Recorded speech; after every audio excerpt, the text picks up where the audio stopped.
Sanjay sir अपने channel PCM by Sanjay sir में आप सभी का स्वागत करता हूं। कल चूंकि 15 अगस्त है तो 15 अगस्त के बारे में तो जानकारी आपको दी ही जाएगी, सभी लोग बताएंगे, लेकिन आज मैं उनके बारे में बताना चाहता हूं जिसके बारे में सभी लोग आपको नहीं बताएंगे। मैं आज आपको एक कहानी सुनाऊंगा उस व्यक्ति की जिसके पार्थिव शरीर को 3 महीनों तक उसकी पलटन के साथ, उसकी बटालियन के साथ बर्फ में छोड़ दिया गया था। कहानी है सन 1962 की।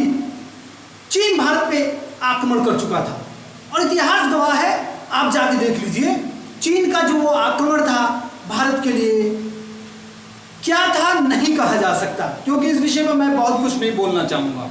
लेकिन मैं आपको कहानी 18 नवंबर की बताने जा रहा हूँ। युद्ध शुरू हुए 1 महीना हो चुका था और चीन जो था वो भारत में और अरुणाचल प्रदेश आसाम से घुसता चला आ रहा था। चीन ने सोचा यदि भारत में कब्जा करना है तो मुझे किसी भी तरह ऊपर से घुसना पड़ेगा।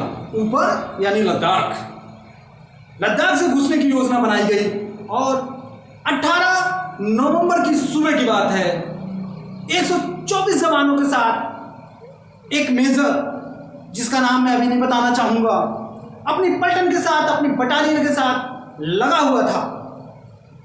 3:30 बजे रात की बात है, अचानक सैनिकों को ऐसा लगा कि चीन की तरफ से आग के गोले चल दिए हैं।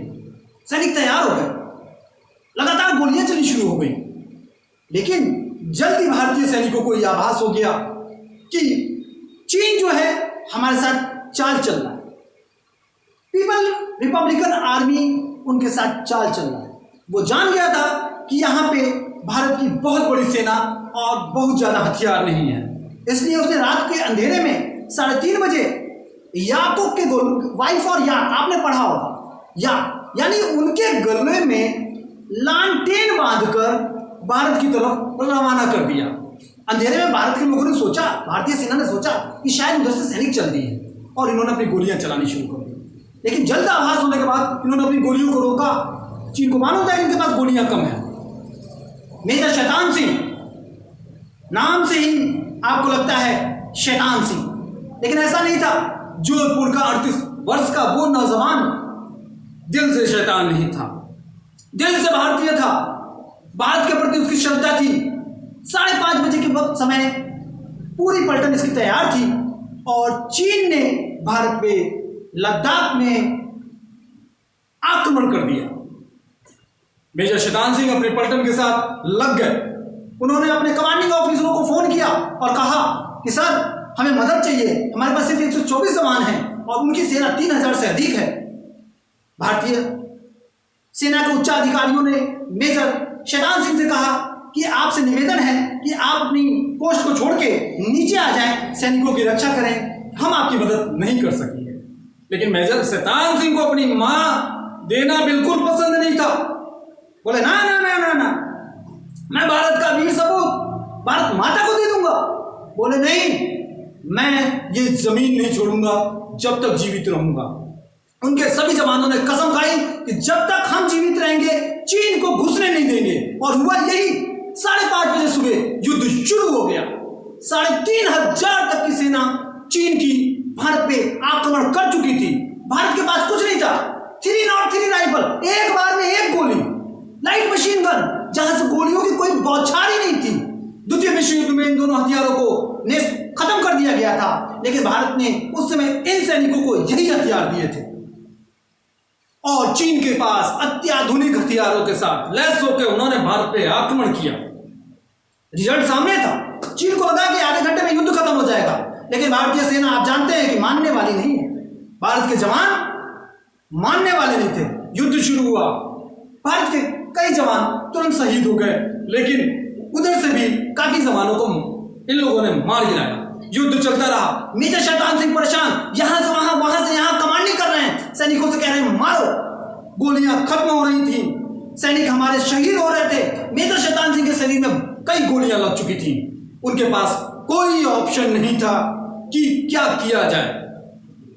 जवानों ने कहा सर आप बेस में चले जाइए और मेडिकल हेल्प लीजिए। बोले नहीं, जब तक जीवित रहूंगा चीन को घुसने नहीं दूंगा। युद्ध चलता रहा, चीन के सैनिक लगातार मरते गए। आपको बता दें कि चीन ने का आंकड़ा 1400-1500 का है, पता नहीं क्या है, चीन तो अपने आंकड़े सही देता नहीं है, लेकिन मात्र इन 124 जवानों ने उनके 1400 से 1500 जवानों को मार गिराया।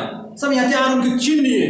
मेजर शैतान सिंह यहाँ से वहां से यहाँ दौड़ रहे थे, कभी ये गोली कभी वो गोली, बंदूकें उठा के चला रहे थे। हम आपको बता दें, जब हमारे जवान शहीद हो गए तो चीन ये नहीं समझ पाया कि भारत के कितने सैनिक वहां पे हैं, क्योंकि एक एक जवान 3-3 हथियार चलाता था।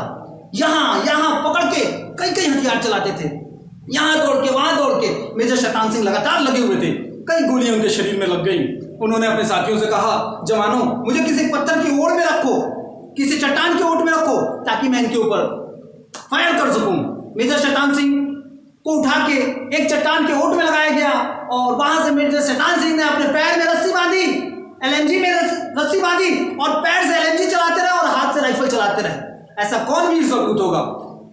चीन पूरी तरह से हार चुका था, भागने के लिए मजबूर हो गया। मैं आपको बता दूं, 124 में से 114 जवान शहीद हो गए। बर्फ गिरनी शुरू हो गई, 5 सैनिक हमारे बंदी हो गए। एक सैनिक वहां गया तो उसकी प्रताड़ना में मृत्यु हो गई। लोग बताते हैं कि बर्फ गिरने लगी तो भारत सरकार शांत हो गई और 18 नवंबर को, इस युद्ध के बाद 21 नवंबर को चीन ने संधि कर ली। लेकिन रोगटा खड़े करने वाली बात यह है कि मरने के बाद वो जवान वहीं पड़े रहे, बर्फ की ओर में छुपे रहे, मरे पड़े रहे। 2-3 महीने बाद जब सैनिकों की खोजबीन शुरू की गई तो लद्दाख पहुंचे सैनिक लोग, तो उनकी लाशें वैसे ही बर्फ में जमी पड़ी थी।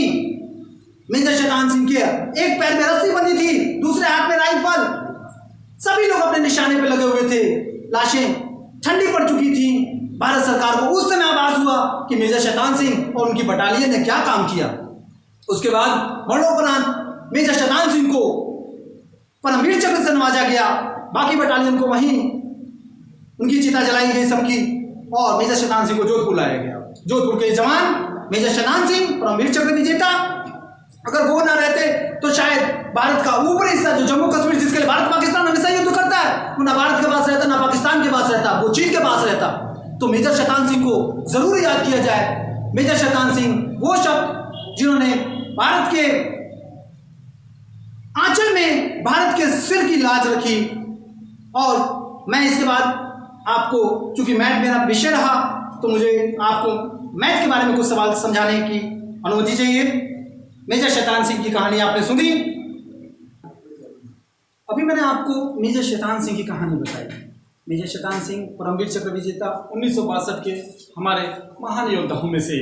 लेकिन मैथ का विषय है तो मैथ के कुछ सवाल आपको देने जरूरी है। तो देखिए, 3 सवाल फिर मैं आपके सामने रखा हूँ।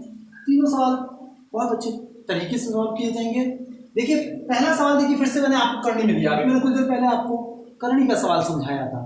नया सवाल देखिए करनी का है, लेकिन ये दूसरे तरीके से सॉल्व होगा। देखिए, 1 - cos A upon 1 + cos A, ये है ना। उसमें मैंने इसका अपोजिट से मल्टीप्लाई कर दिया था। यहाँ मैं ऐसा नहीं करूँगा, क्योंकि मुझे ऊपर क्या लेके आना है, साइन लाना है। अगर मैं अपोजिट से कर दूंगा तो ये साइन कभी नहीं आएगा। मेरी मजबूरी है तो मैं करूँगा 1 + cos A upon 1 + cos A। समझ, दिमाग दौड़ाएगा। देखिए, मैंने तरीका वही, लेकिन सिस्टम बदल दिया मैंने। मैच है। देखिए, आप जो पिक्चर देखते हो ना, तो पिक्चर आपको बहुत अच्छी लगती है। क्यों? क्योंकि आप उसकी आगे की कहानी सोच के चलते हो। अब क्या होगा, अब क्या होगा। मैथ में भी ऐसा ही होता है, सोचना पड़ता है। अगर आगे का सोचोगे तो आपको कोई परेशानी नहीं है। पिक्चर में जैसे सोचते हैं अब क्या होने वाला, हीरो पिटाई खाएगा, पक्का पिटाई खाएगा, अब विलेन पिटाई खाएगा, क्योंकि हम सोचते हैं। मैथ में हम सोचते नहीं, हम सिर्फ लगाते हैं और अटक जाते हैं। सोचे इसमें, जैसे मैंने इसमें सोचा साइन लाना है तो ऊपर क्या चाहिए, 1 - cos स्क्वायर चाहिए। अब 1 - cos स्क्वायर कैसे आएगा, जब 1 - cos और 1 + cos है। देखिए, आ चुका आंसर, आ चुका है आपका। सिंपल तरीका। देखिए, a - b a + b, ये हो गया 1 - cos स्क्वायर है। दोनों एक जैसे हैं, बोथ आर सिमिलर, तो we are taken squaring. Both are similar, दोनों सिमिलर, तो हो जाएगा 1 + cos A का whole square. Now you can see, आप देख सकते हो। देखिए, 1 - cos स्क्वायर कितना होता है, साइन स्क्वायर है, अपॉन 1 + cos A का होल स्क्वायर। दोनों स्क्वायर हो गए ना। मैंने अभी आपको बताया, जब दोनों स्क्वायर हो गए तो एक रूट बनाया, लिखा साइन A, लिखा 1 + cos A ब्रैकेट बनाया, होल स्क्वायर बनाया, और एक मोटी बुद्धि अब सीख लीजिए कि स्क्वायर हटेगा तो रूट भी हटेगा। अब 1/2 नहीं लगाऊंगा, स्क्वायर भी हटा और रूट भी हटा, तो अब आपके पास बच गया सिर्फ साइन है और नीचे बच गया 1 प्लस कॉस। देखिए राइट हैंड साइड 1 साइन है 1 प्लस कॉस, आपका राइट हैंड साइड आ गया। सवाल नंबर 2 को हम देखते हैं। सवाल नंबर 2 में देखिए सिंपल है, साइन साइन है, कॉस कॉस है, लाना है 10, ऊपर हमको साइन बचाना है और नीचे हमको कॉस बचाना है। अगर साइन बटे कॉस बच जाएगा तो 10 हो जाएगा। त्रिकोणमिति में दिमाग में पहले उत्तर आ जाना चाहिए कि मुझे सेट कैसे करना है। सेटिंग्स हैं, देखिए प्रश्न नंबर 2 को ध्यान से देखिए आप। साइन थीटा है -2 साइन क्यूब थीटा है अपॉन 2 कॉस क्यूब थीटा है माइनस आपका कॉस थीटा है। दोनों देखें ध्यान से, देखिए दोनों में साइन साइन कॉमन है ना, आपने साइन थीटा बाहर ले लिया, अंदर बच गया 1 - 2 साइन स्क्वायर थीटा। दोनों में क्या कॉमन है? कॉस थीटा, कॉस आपने बाहर ले लिया, बच गया क्या 2 कॉस स्क्वायर थीटा -1। और मैं आपको एक छोटा सा फार्मूला बता देता हूँ ताकि आपको फ्यूचर में परेशानी, जिसको मैं तोड़ना चाहूँ तो और तोड़ सकता हूँ। अगर मैं इसे कॉस में तोड़ूंगा तो दोनों आपस में कट जाएंगे, लेकिन एक छोटी विधि देखिए, एक cos 2 थीटा का फार्मूला होता है। cos 2 थीटा होता है 1 - 2 sine square theta. cos 2 theta का एक और फार्मूला होता है 2 cos स्क्वायर थीटा -1। ये फार्मूले आप लिख लीजिए अपने पास, फार्मूले हैं तो सब कुछ है। बच गया देखिए साइन थीटा, छोटा सा हो गया 1 - 2 साइन स्क्वायर थीटा को क्या लिख सकते हैं? cos 2 theta. नीचे देखिए बच गया आपके पास cos थीटा, और 2 cos स्क्वायर थीटा -1 को क्या लिख सकते हैं? cos 2 theta. देखिए बोथ आर सिमिलर्स, दोनों एक जैसे हैं, ये दोनों गए कट। आपके पास बच गया sine theta upon cos theta. आप जानते हो साइन बटे cos कितना होता है? आप जानते हो कितना होता है? tan theta. देखिए tan थीटा आ गया राइट हैंड साइड। आपका प्रश्न नंबर 2 को हमने हल किया, tan लाना था, देखा मैंने कैसे साइन बचाया, cos बताया। अब देखिए दूसरा सवाल, देखिए एकदम बिल्कुल एक ही सा है, cos square cot square cos square cot square, लेकिन बीच में क्या दे दिया? माइनस दे दिया। अब इस माइनस को कैसे गायब करना है? तो माइनस को गायब करने का तरीका, उसका फार्मूला देखिए। प्रश्न नंबर 3 को ध्यान से देखिए आप, आपके सामने है cot स्क्वायर है माइनस cos स्क्वायर है। बहुत सिंपल तरीका, मैं नहीं तोड़ने ज्यादा cot को मैं तोड़ दूंगा, मैंने बताया था आपको, सबको cos साइन पे तोड़ता हूं। ये हो गया cos स्क्वायर है अपॉन साइन स्क्वायर, ठीक है, और माइनस का ये देखिए cos square. Both are similars, दोनों देखिए cos स्क्वायर सिमिलर है, एक जैसे हैं। मैंने ले लिया फार्मूला, दोनों को cos स्क्वायर को कॉमन ले लिया। एक छोटा सा तरीका दे रहा हूं बस मैं आपको, तो बचेगा 1 अपॉन साइन स्क्वायर -1। त्रिकोणमिति सूत्र पे ही है, अगर आपको सूत्र आता है तो त्रिकोणमिति में कोई परेशानी नहीं है। देखिए हो गया। अब आप मुझे बताओ, cos स्क्वायर बचा 1 अपॉन साइन स्क्वायर किसका भाई होता है? मैंने बताया था कोसेक स्क्वायर है -1। अब पुराने फार्मूलों को देखिए और बताइए कोसेक स्क्वायर 1 -1 बराबर कितना होता है? कोसेक स्क्वायर a -1 बराबर, मैंने आपको फार्मूला बता रखा है, इसके और भी तरीके हैं लेकिन मैं सिंपल बताना चाहूंगा। कोसेक स्क्वायर है -1 बराबर होता है आपका कॉट स्क्वायर। देखिए आपका राइट हैंड साइड आ गया, सिंपल मेथड।